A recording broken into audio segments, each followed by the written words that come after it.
Selamat datang di channel Cerita Cinta. Channelnya cerita cinta romantis.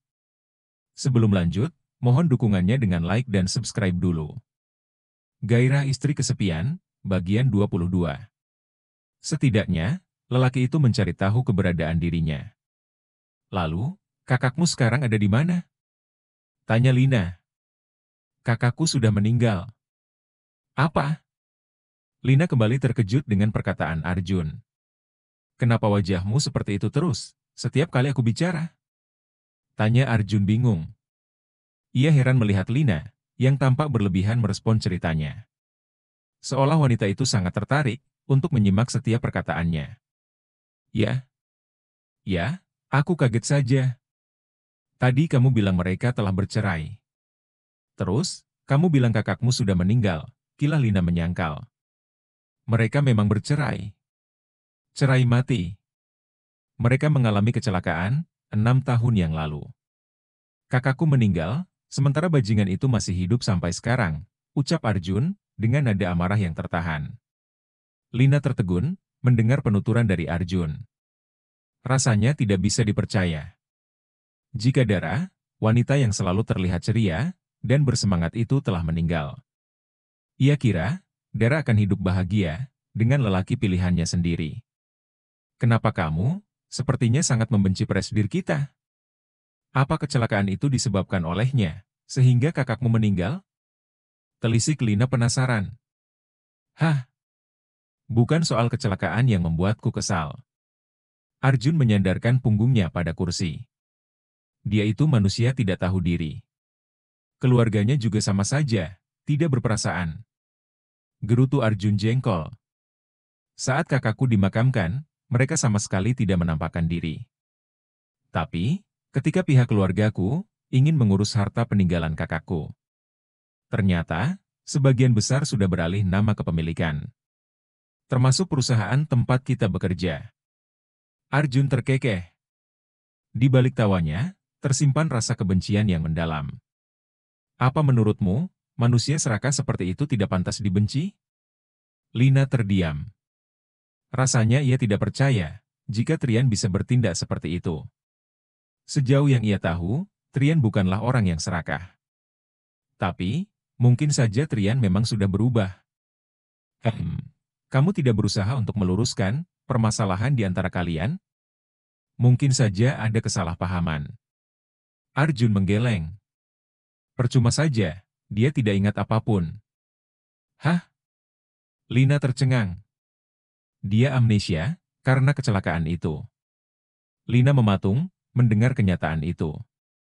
Akhirnya ia mendapatkan jawaban, atas sikap aneh yang Trian tunjukkan padanya. Ternyata, lelaki itu sudah tidak lagi mengingat dirinya.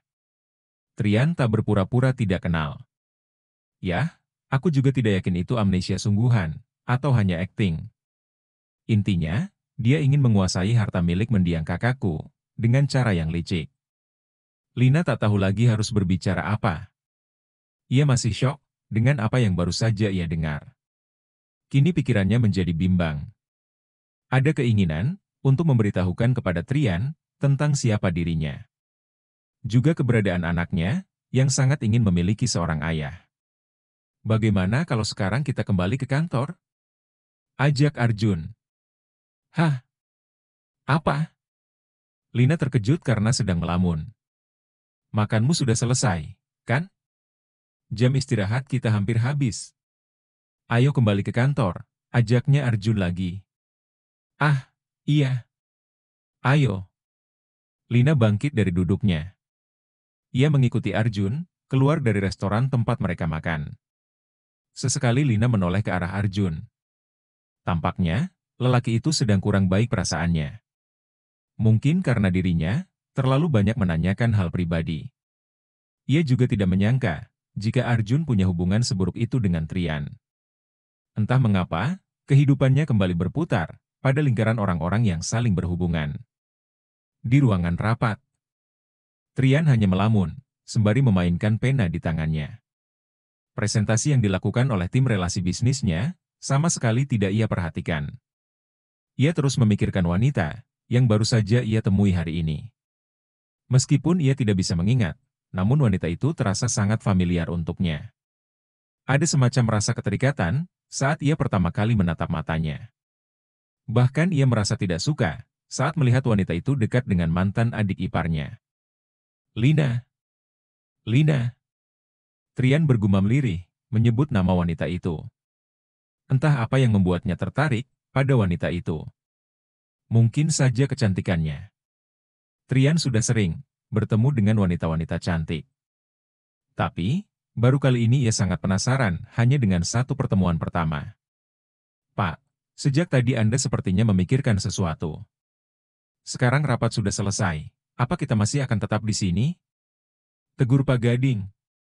Ia heran, tidak biasanya sang atasan bersikap seperti itu. Hari ini sepanjang rapat, Presdir hanya melamun.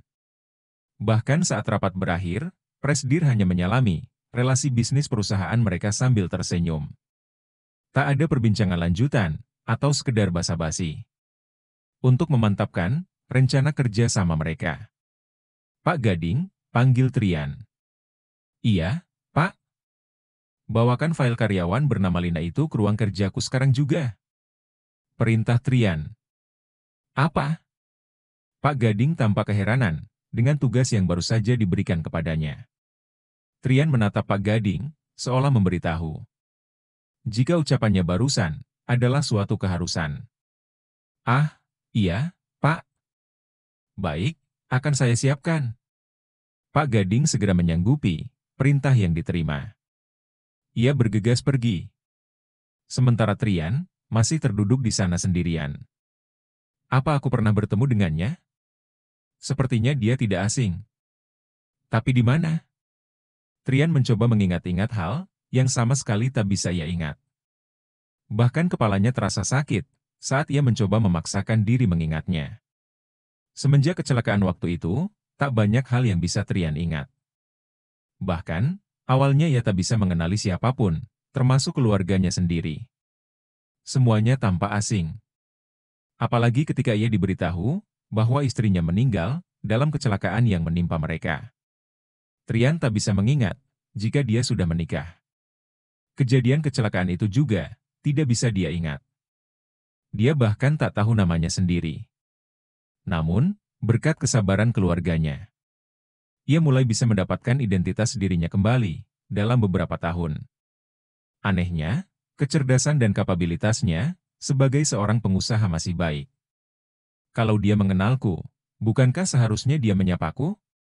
Kenapa dia seperti membenciku? Apa dia punya dendam padaku? Trian menyerah. Ia merasa tak bisa mengingat apapun. Mungkin saja Lina hanya kebetulan mengingatkan ia pada sesuatu. Belum tentu, Lina berasal dari masa lalunya. Ia memutuskan untuk beranjak dari tempatnya. Lalu Trian melangkah keluar dari ruangan rapat dan kembali ke ruangannya sendiri. Sepanjang jalan, ia masih memikirkan tentang Lina. Seolah wanita itu begitu penting untuk ia ingat. Masalahnya, ia masih tetap tak bisa mengingatnya. Sesampainya di ruang kerjanya sendiri, Pak Gading sudah ada di sana. Di atas meja, sudah ada dokumen yang ia minta. Pak Gading benar-benar menuruti kemauan Trian. Trian duduk di kursi empuknya. Ia mengambil amplop coklat itu dan membukanya. Di dalam ada biodata karyawan bernama Lina, yang sepertinya dibuat saat awal mendaftar kerja di sana. Ada foto Lina sangat cantik. Membuat Trian menyunggingkan senyum tanpa sebab. Ia membaca data yang tertera di sana secara fokus. Hah, dia janda? Trian mengernyitkan dahi, mengetahui wanita itu ternyata seorang janda. Benar, Pak. Apa ada masalah? Tanya Pak Gading, yang masih berdiri di sana. Ah, tidak apa-apa. Trian kembali membaca dokumen tentang karyawan yang membuatnya penasaran itu. Secara usia, Lina seusia dengannya. Memang kecil kemungkinan, wanita seusia itu masih lajang dan belum pernah menikah. Dia cerai mati atau cerai hidup? Tanya Trian menyelidik. Pak Gading sedikit terkejut dengan pertanyaan yang didengarnya. Saya tidak tahu, Pak. Apa informasi itu penting? Mungkin nanti bisa saya tanyakan langsung kepada yang bersangkutan. Tidak, tidak perlu. Trian heran pada dirinya sendiri. Kenapa ia begitu penasaran pada wanita itu? Apa Anda tertarik kepadanya? Trian mengarahkan pandangan pada Pak Gading. Tidak, aku hanya penasaran saja, tepisnya berkilah. Dia juga sudah memiliki seorang putra, Pak. Usianya sekitar 6 tahun. Trian tertawa kecil, ia heran pada dirinya sendiri. Kenapa bisa penasaran dengan seorang janda yang sudah memiliki anak? Padahal, jika dia mau wanita cantik dan lebih muda, banyak yang mengantri untuknya. Aneh sekali, perusahaan bisa menerima dia bekerja di sini. Bukankah biasanya perusahaan mengutamakan karyawan yang masih muda dan lajang? Tanya Trian heran. Ibu Lina memiliki pengalaman kerja dan memenuhi kualifikasi yang dibutuhkan perusahaan. Masalah pribadi keluarganya tidak pernah mengganggu tanggung jawab terhadap pekerjaannya. Trian kembali memandangi foto yang tersemat pada biodata Lina. Sepertinya, wanita itu semakin membuatnya tertarik untuk lebih mengenalnya. Aku sedang sibuk di kantor. Trian terlihat sedang duduk di kursi kerjanya, sembari menempelkan ponsel di telinganya. Ia sedang berbicara dengan seseorang. Sementara tangannya yang lain ikut sibuk membuka-buka dokumen. Tatapannya tetap fokus pada kertas di hadapannya, meskipun sedang berbicara lewat telepon. Sesekali teleponlah ibumu lebih dulu. Alasanmu masih sama saja, sibuk terus. Trian mengulaskan sedikit senyum. Lagi-lagi ibunya mengomel. Kalau aku tidak sibuk, sudah pasti akan menghubungi ibu. Ini aku juga, menerima telepon sambil tetap bekerja. Bukankah kamu bos di sana? Kenapa harus kamu yang sibuk bekerja? Suruh saja karyawanmu. Aku masih baru di sini, ibu. Banyak hal yang harus aku pelajari untuk memajukan perusahaan ini. Kilah Trian menjelaskan. Ibu heran saja, kenapa kamu malah memilih perusahaan kecil dan paling jauh itu? Seharusnya, kamu fokus saja di perusahaan utama keluarga kita. Ibu jadi susah menghubungimu. Apa yang perlu aku khawatirkan di perusahaan itu? Bukannya, ayah sudah mampu menanganinya? Lagi pula, saudara-saudara kita juga banyak yang ikut mengurusnya. Aku masih ingin fokus di perusahaan ini. Jadi, tolong ibu mengerti, bujuk Trian. Sudahlah. Ibu memang tidak pernah bisa memahamimu, Trian. Yang jelas, segera kabari, kapan kamu ada waktu untuk pulang. Ibu akan mengatur pertemuanmu dengan Maura. Trian tertegun sejenak, mendengar perkataan ibunya. Seperti yang ia duga, ibunya masih tetap belum menyerah untuk menjodohkan dirinya. Ibu, maaf. Aku harus segera menghadiri rapat. Kalau ada waktu, aku akan kembali menelepon ibu. Tanpa mendengarkan jawaban ibunya, Trian segera mematikan ponselnya. Ia menghela napas dan menyenderkan punggung pada kursinya. Rasanya sangat melelahkan. Ia bahkan tak pernah bisa mengingat bagaimana hubungan dirinya dengan kedua orang tua sebelum kecelakaan. Ayah dan ibu memperlakukannya dengan sangat baik. Tapi, ia merasa tak ada ikatan yang kuat dengan mereka. Hari-hari yang ia jalani terasa hampa. Ia seakan tersiksa hidup bersama mereka. Ia tak tahu mengapa hal itu bisa dirasakan. Bahkan, salah satu alasan ia mengambil alih perusahaan itu agar bisa menjauh dari keluarganya. Karena mereka, ia semakin tak ingin mengingat apapun dari masa lalunya. Ia rasa kenangannya sangat menyakitkan sampai ia bisa merasa hubungan yang dingin dengan keluarganya. Tak ada seorang pun yang ia percaya ketika ditanya tentang masa lalunya. Semua merasa benar dan baik kepadanya. Ibunya selalu menceritakan bahwa ia sangat mencintai mendiang istrinya. Kehidupan rumah tangga mereka begitu harmonis dan saling mencintai. Mereka sukses berbisnis hingga memiliki cukup banyak tabungan. Di lain sisi, agaknya keluarga Dara kurang bisa menerima Trian yang masih hidup. Sementara putri mereka meninggal. Apalagi, Trian menguasai sebagian besar harta milik Dara. Tapi ibunya menyangkal jika keluarga Dara memang orang yang serakah dan ingin menguasai segalanya. Trian masih belum tahu siapa di antara mereka yang benar. Ia sudah cukup tersiksa dengan tidak mengingat apapun. Ia bahkan tak memiliki rasa apa-apa ketika membuka-buka album kenangannya bersama Dara. Sudut matanya tiba-tiba mengarah pada map di meja kerjanya. Map itu berisi dokumen tentang Lina, yang dia dapatkan dari Pak Gading minggu lalu. Ia mengulurkan tangan dan mengambilnya. Dibukanya map itu, lalu Trian memandangi foto Lina di sana. Aneh. Selalu saja ada perasaan yang aneh saat mengingat Lina. Ia heran pada dirinya sendiri, mengapa begitu mempedulikannya. Tidak mungkin ia tertarik pada wanita yang belum lama dikenalnya. Selama ini, ia tak pernah punya perasaan apa-apa terhadap wanita. Termasuk dengan beberapa wanita pilihan yang dikenalkan oleh ibunya. Tok tok tok. Suara ketukan pintu membuyarkan lamunan Trian. Masuk. Serunya. Pintu ruangan terbuka. Trian cukup terkejut melihat Lina yang ternyata masuk ke dalam ruangannya. Wanita itu berdiri di depan pintu dengan raut wajah yang tampak sendu. Kenapa kamu berdiri di sana? Masuklah. Tegur Trian yang heran dengan kelakuan Lina. Mungkin saja Lina merasa putus asa karena tugas yang ia berikan kepadanya beberapa hari ini. Trian memang sengaja memberi tugas tambahan kepada wanita itu. Penyebabnya, ia merasa kesal. Karena melihat Lina sering terlihat dekat dengan Arjun. Ia tidak suka saja mereka dekat.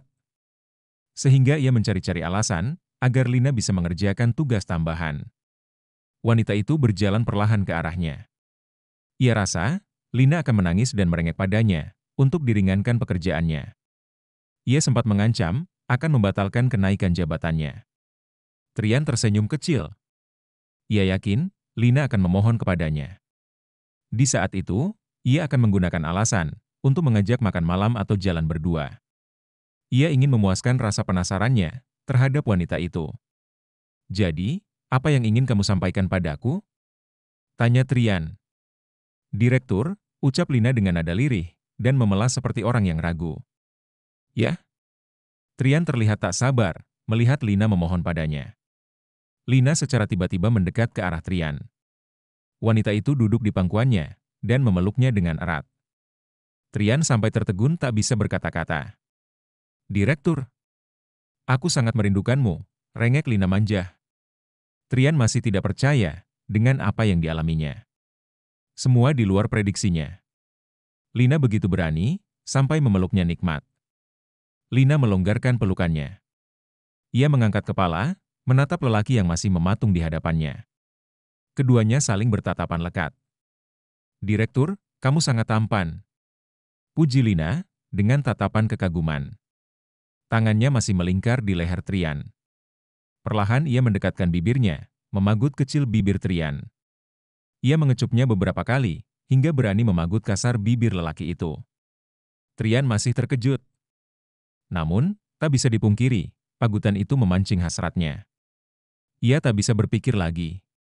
Pagutan itu ia sambut dengan senang hati. Begitu agresif ia membalas ciumannya, seperti orang yang kehilangan akal. Kedua tangannya menahan punggung wanita dalam pangkuannya agar tidak terjatuh.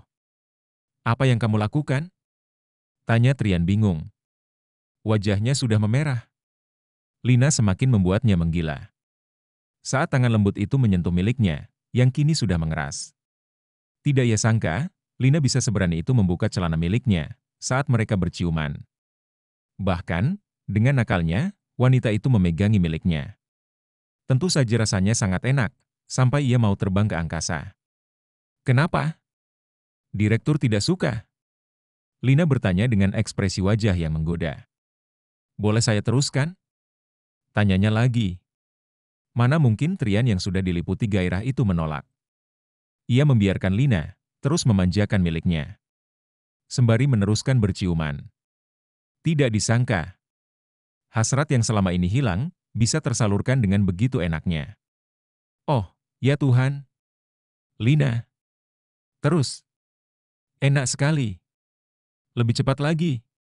Trian meracau, menikmati sentuhan Lina. Ia sampai memejamkan mata saking nikmatnya. Lina berhasil membawanya ke puncak kenikmatan sejati. Ah, Lina. Aku akan sampai sekarang. Otot leher Trian mengencang, seluruh badannya menegang. Pak?